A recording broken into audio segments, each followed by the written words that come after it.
Thousands of Palestinians fled to southern Gaza in search of refuge after Israel warned them to evacuate before an expected ground offensive against Hamas in retaliation for the deadliest attack in Israel's history. Now, in a statement this morning, IDF has accused the Hamas of hindering evacuation of Palestinians from northern Gaza, even as it faces criticism from the United Nations for its ultimatum. Meanwhile, Israeli ground forces made localized raids into Gaza in the last 24 hours to cleanse the area of terrorists and weaponry and try to find missing persons. Now, Israel also faces a separate confrontation on its northern front with the Lebanon-based Hezbollah group.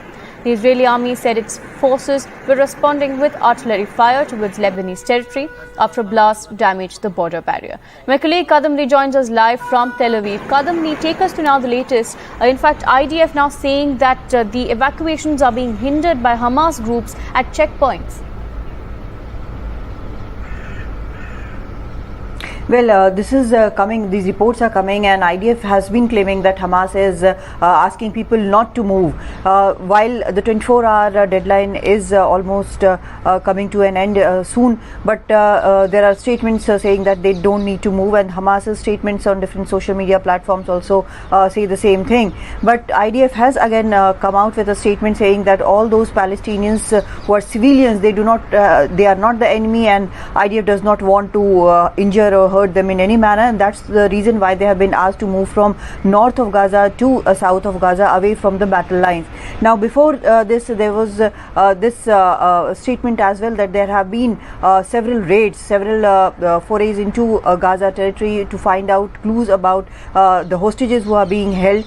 Before, just last night, there was some footage released with children, with Hamas terrorists, and apparently they are using the Israeli children as a human shield. So these are the pictures which are coming from there.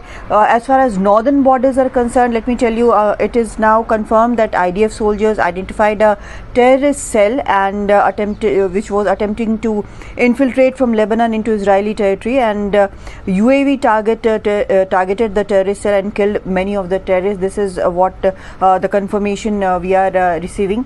There is another confirmation from the Air Force here, Israeli Air Force, which says that it had targeted the Gaza Strip overnight. There were several targets which were taken out, and in this there was one terrorist whom they have named and who was responsible for aerial activities of Hamas. That terrorist has been taken out. So now these strikes are continuing. Meanwhile, the search for hostages is also on. We have seen President Biden saying that he has talked to the families of all those Americans who have been taken hostage. So this is also continuing. But of course, there is WHO, and American president also have said that the situation in Palestine is a grave human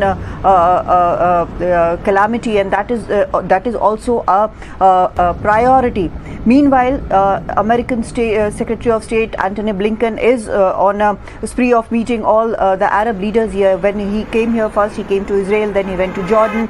He also has met Qatar leadership. He is meeting Saudi Arabian leadership today. The effort is not to let the conflict widen, but there is one thing which seems imminent, that the ground assault will take place sooner or later, and all the preparations for this has been clearly made. Fortifications on southern borders have been done. North has been also fortified. So this is the situation at present at Gaza-Israel borders and northern borders, and the army and the air force and the defense forces here are all prepared to go all out on their assault. Right, Kadamli, like you stated, in terms of the humanitarian cost of this, Biden in fact has said that the common people in Gaza have nothing to do with the Hamas. But Putin, on the other hand, has come and said that the only possible way to get out of this crisis is negotiation and this two-state solution that the UN has put forward. Is there a possibility of a negotiation? You in fact also mentioned the inevitable ground offensive. Well, at present, it does not look very feasible, because after what happened on Saturday, the kind of attack which took place on Saturday when Hamas terrorists came in and they attacked civilians, Israeli civilians on the borders, it looks very difficult that there would be any negotiation on that front anymore. Moreover, the hostages have not been released. There are no indications that they are being released. Initially, it was being said that it might be possible to negotiate a return of Palestinian citizens or Palestinian Hamas terrorists who are here in jail, in Israel in jail, but at the moment no negotiation seems to be taking off. That is the reason there have been raids by Israeli forces inside Gaza, but no one has been, it doesn't look like they have been very successful in getting the hostages back. So as far as that is concerned, it's difficult.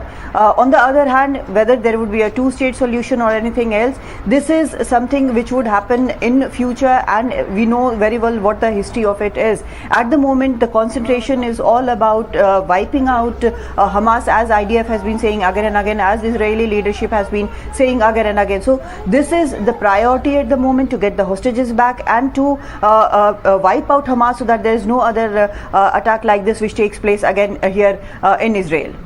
Right, Kadamni, before we let you go, final question. In fact, earlier there were breathless attacks from the side of Israel right after what happened on Saturday. But post that, there's also been counter strikes. So what is the situation in Israel? Well, there are counter attacks as well. As I said, that in spite of all the strikes which are taking place, aerial strikes which are taking place, the gunfire which you heard yesterday from the borders of this side, the arty fire which you heard, but there are also continuous barrage of rockets being fired from Gaza, especially on the southern towns of Israel, be it Ashdod or Ashkelon. So this is happening continuously. Even yesterday in Tel Aviv, last night, there was twice siren for rocket attacks. So this is continuing, and IDF also has in its statement said that these attacks are continuing. There are also some reports of Hamas terrorists being seen in these southern towns, one or two of them being seen there. There was a gunfight in Jerusalem just day before yesterday. How that happened is still a big question, because the security is very high. So these are the sporadic incidents which are happening, but of course the bigger factors are that there is a rocket barrage, and there is fighting from Hezbollah side. So there are two fronts which are continuously open here. Right, Kadamni, thank you for joining us and bringing us those details from the ground. Continue tracking these developments for us. We'll come back to you when there's more. For now, we shift our focus after Israel's 24-hour ultimatum to Gazans, asking them to evacuate from North Gaza. The Israeli Defense Force claims that the Hamas militant group is hindering the evacuation of Palestinians. Now, the IDF said that the measures are being taken to avoid human impact during imminent combat operations. Listen in to what the IDF personnel had to say. We have seen a significant movement of Palestinian civilians towards the south, and that's all over the news. We have seen people listening to our warning, understanding that they are doing the clever thing, moving out of a dangerous area, and that they are doing the right thing for their family and their own safety. Extremely sad and worrying to see is the fact that Hamas actively undermines and has tried to stop Palestinian civilians from evacuating that area, both via messages and also checkpoints and stops on the ground.